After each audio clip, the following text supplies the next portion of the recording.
চট্টগ্রামে প্রয়াত সংসদ সদস্য মঈনুদ্দিন খান বাদলের কবরে ভাঙচুর করে আগুন ধরিয়ে দিয়েছে দুর্বৃত্তরা। মঙ্গলবার দুপুর ২টার দিকে বোয়ালখালী উপজেলার সারোয়াতলীর গ্রামের পারিবারিক কবরস্থানে এ ঘটনা ঘটে। প্রয়াত বাদল জাতীয় সমাজতান্ত্রিক দলের সাবেক কার্যকরী সভাপতি ছিলেন। দুপুর ২টার দিকে হামলার পর ফেসবুক স্ট্যাটাসে এ তথ্য জানিয়ে থানায় অভিযোগ করেন তার স্ত্রী সেলিনা খান। বোয়ালখালী থানার ভারপ্রাপ্ত কর্মকর্তা গোলাম সরোয়ার বলেন, সাবেক এমপি মঈনুদ্দিন খান বাদলের কবরে কিছু দুর্বৃত্ত ভাঙচুর ও আগুন দিয়েছে। অভিযোগ পেয়ে ঘটনাস্থলে গিয়ে ঘটনার সত্যতা পাওয়া গেছে। বিষয়টির তদন্ত চলছে। মোটরসাইকেলে ওরা নাকি ওই যে হাতুল দিয়ে তালাটা ভাঙছে, ভাঙার পরে ওখানে ঢুকে আগুন ধরেছে।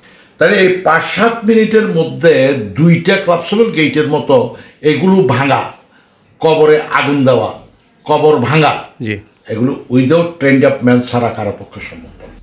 সাবেক এই এমপির স্ত্রী সেলিনা খান বিকেলে সাংবাদিকদের বলেন, দুপুর ২টার দিকে কয়েকজন দুর্বৃত্ত গাড়ি নিয়ে এসে আমার স্বামীর কবরস্থানের উপরের গাছ, ফটক ও নামফলক ভাঙচুর করেন। এরপর কবরের উপর আগুন ধরিয়ে দেয়। এ সময় আমরা কেউ ছিলাম না। থানায় অভিযোগ দেওয়া হয়েছে। আক্ষেপ করে তিনি বলেন, একটি নিরপেক্ষ সরকারের আমলে একজন মৃত মানুষ কবরেও শান্তিতে থাকতে না পারে, তাহলে আমরা কোথায় যাব? আমি এই ঘটনার সুষ্ঠু তদন্ত ও বিচার দাবি করছি। এ ঘটনায় ক্ষোভ প্রকাশ করেছেন এলাকাবাসী ও প্রয়াত এ সাংসদের পরিবারের সদস্যরা। যারা এই ঘটনাটা ঘটিয়েছে, কোনো না কোনো রকমের একটা ভীষণ তাদের আছে, এবং এই ভীষণ যদি গভর্নমেন্ট যদি চেক দিতে ব্যর্থ হয়, তাহলে কিন্তু বড় ধরনের দুর্ঘটনা দেশে ঘটবে।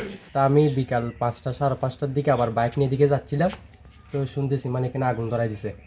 এবং প্রথমে বাহির থেকে দেখে এগুলো বিশ্বাস করতে পারি নাই। তা আমি ভিতরে ঢুকলাম, ঢুকার পর এখানে দেখলাম সত্যি সত্যি এরা ৪টায় আসছিল, ৪টা ২০-এর মধ্যে কাজ শেষ এদের, মানে ১০-১৫ মিনিটের মধ্যে সব শেষ এদের কাজ। একজন মুসলমানের খবরে যে এভাবে যে আগুন লাগিয়ে দিয়ে যে পুরানো হয়, সেটা আমার জীবনে, আমার এই যে ৬০ বছর বয়সে আমি এটাই প্রথম দেখলাম। এই দুর্বৃত্তায়ন করেছে যারা এই ন্যাক্কারজনকতা করেছে, তাদের উপযুক্ত শাস্তি প্রদান করে তাদের আওতায় আনার আহ্বান জানাচ্ছি।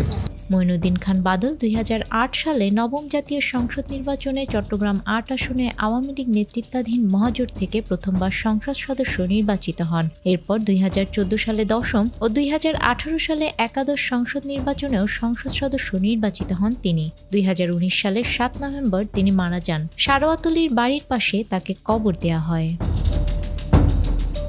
নিউজ ডেস্ক, আমাদের সময়।